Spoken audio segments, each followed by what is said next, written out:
Hi, and welcome to the turbulent world with me, James M. Dorsey, as your host.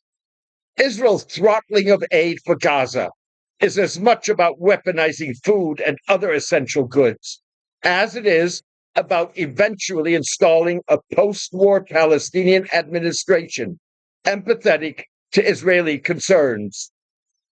Similarly, Israel's refusal to end the war intends to create space for an alternative to Hamas to emerge as the group's popularity in Gaza hits rock bottom. So is Israel's sidelining of the United Nations, despite its decades of experience in delivering aid to Gaza and extensive infrastructure in the Strip. An outspoken Palestinian American Hamas critic who lost 33 relatives in the Gaza war, Ahmed Fouad Alkhatib, believes that Israel is following the example of the United States in Iraq, where it funded and trained awakening councils to counter Al-Qaeda.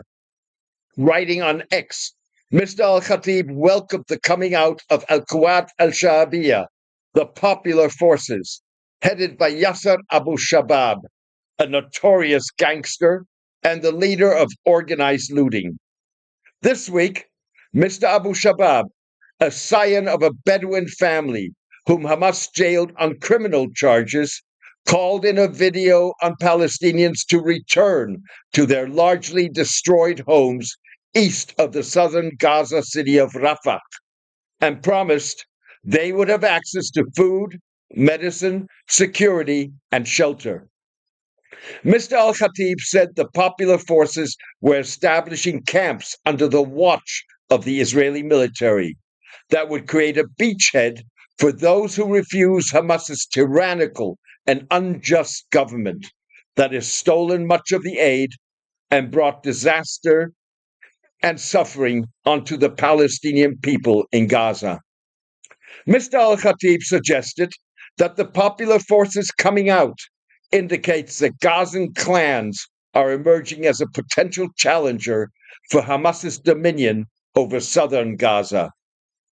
In April, clan leaders participated in a second round of anti-Hamas protests, staged despite Hamas's brutal crackdown in March on demonstrators. In response, members of the influential Abu Samra family tracked down and killed a Hamas police officer they claimed had killed their son, Abdul Rahman.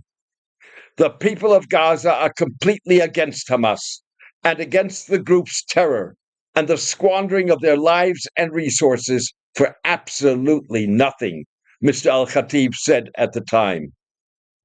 Israel's problem is that Mr. Abu Shabab, like Hamas, is deeply loathed by Palestinian society, many of whom view him and his comrades as Israeli collaborators, doing the bidding of the IDF, the Israel Defense Forces, according to Mr. Al-Khatib. Even so, Mr. Al-Khatib sees a parallel between the popular forces and the Iraqi awakening councils that were formed in 2007 by U.S. General David Petraeus to stymie Al-Qaeda in Anbar province. The councils benefited from their local roots and the support of tribal elders. Israel hopes the popular forces can do the same. Mr. Al-Khatib cautioned that the Iraqi model would only work in Gaza under the umbrella of the West Bank-based internationally recognized Palestinian Authority and an Arab regional policing and peacekeeping force. Anything beyond that will make such a force appear as a subcontractor for Israeli occupation, rendering it ineffective in the long term. The struggle for post-war control of Gaza has sparked a battle of narratives. Eager to avoid being condemned as an Israeli stooge, Mr. Abu Shabab said he was operating under cover of and in coordination with Palestinian legitimacy, a term usually used to refer to the embattled Palestine Authority, Hamas's arch rival. The authority has neither denied nor confirmed Mr. Abu Shabab's assertion. Backed by most Arab and European states, the authority has been angling to restore its Gaza mandate once the war ends. Hamas ousted al-Fatah, the authority's political backbone, from Gaza in 2007. Israeli Prime Minister Benjamin Netanyahu has vowed to destroy Hamas before agreeing to end the Gaza war, and has ruled out the authorities' return to the Strip. Hamas has conceded that it will not be part of Gaza's post-war administration, and has proposed that an independent technocratic committee govern the Strip. Mr. Netanyahu's stance reinforces suspicions that the Popular Forces is tied to Israel, bolstered by its ability to operate and openly carry arms in areas controlled by Israel. Mr. Al-Khatib suggested that Mr. Abu Shabab's gear, resources, pickup trucks, tents, and trucks containing flour and humanitarian supplies indicate that he also has the tacit support of the Palestinian Authority and even Egyptian officials. Videos circulating on social media show Mr. Abu Shabab's men sporting standard military gear, including vests, helmets, and insignia, such as the Palestinian flag, and a patch identifying them in English and Arabic as an anti-terror service. An internal United Nations memo leaked last November said that gangs may be benefiting from a passive, if not active, benevolence or protection from the Israel Defense Forces.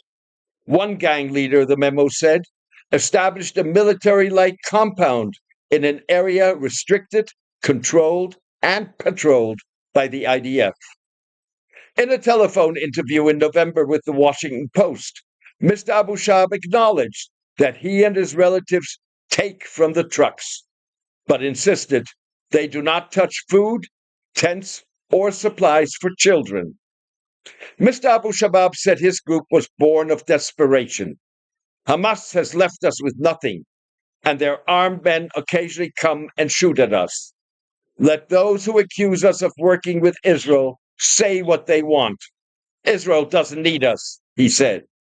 In recent days, Palestinian militants in Gaza charged that the Popular Forces and other allegedly Israel-backed gangs were responsible for the looting of trucks transporting a trickle of humanitarian aid into Gaza, after Israel prevented the entry of all assistance for 15 weeks.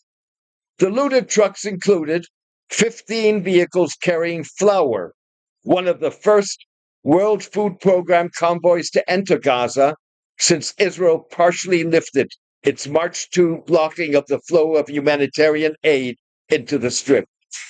Appearing on his Facebook page, holding an AK-47, Mr. Abu Shabab said he was working with international aid agencies to ensure the delivery of flour trucks to the displacement camps.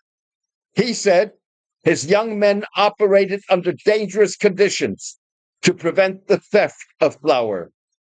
Echoing Israeli allegations, Mr. Abu Shabab added, "We were shocked by the organized looting aimed at selling it on the black market." Israel has justified the killing of Palestinians desperate to get a box of food at securitized distribution points operated by the troubled U.S. and Israel-backed Gaza Humanitarian Foundation by asserting Hamas provoked the incidents. The United States and Israel hastily created the foundation to cut the UN out of the distribution process with the assistance of private U.S. military contractors. On Wednesday, the foundation named Reverend Johnny Moore as its new executive director, an evangelical Christian leader close to both U.S. President Donald Trump and Prime Minister Netanyahu.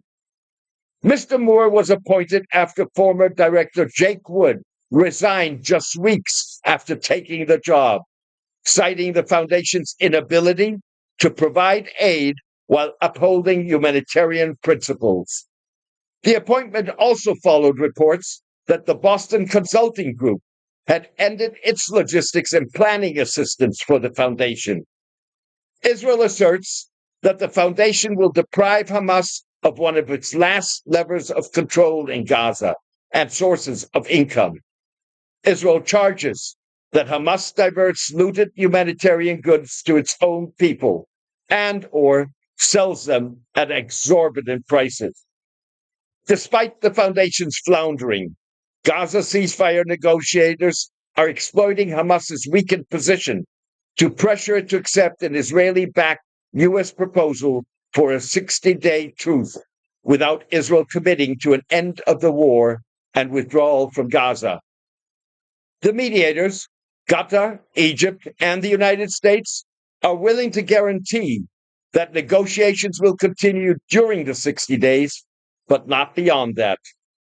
Hamas wants a guarantee that is not limited in time and preferably anchored in a United Nations Security Council resolution, a demand rejected by U.S. Special Envoy Steve Witkoff and Mr. Netanyahu.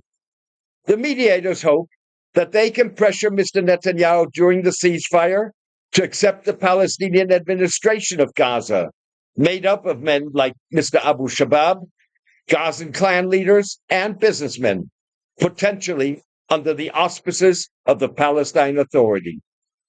To get there, the mediators have to break a stalemate in which Israel and Hamas are playing a game of who blinks first. Hamas is betting on increased international pressure on Israel because it throttles aid, sidelines the United Nations, and opens fire on aid seekers to force Mr. Netanyahu's hand. At the same time, the Prime Minister believes that Hamas's weakened position will leave it no choice but to buckle. In the meantime, more lives are lost, more homes destroyed, and more damage done to the moral fiber of both societies, said journalist and analyst Dan Perry.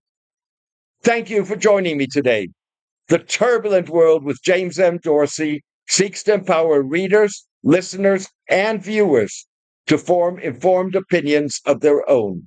Equitable, fair, and honest analysis that lets the chips fall where they fall has seldom been more important in a world racked by brutal wars, unimaginable humanitarian crises, and increasing authoritarianism.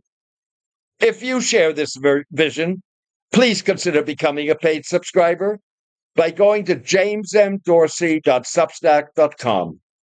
The Turbulent World can only sustain and expand its independent coverage, free of advertisements and clickbait, with the support of its readers. Thank you for your support and loyalty. Take care and see you soon.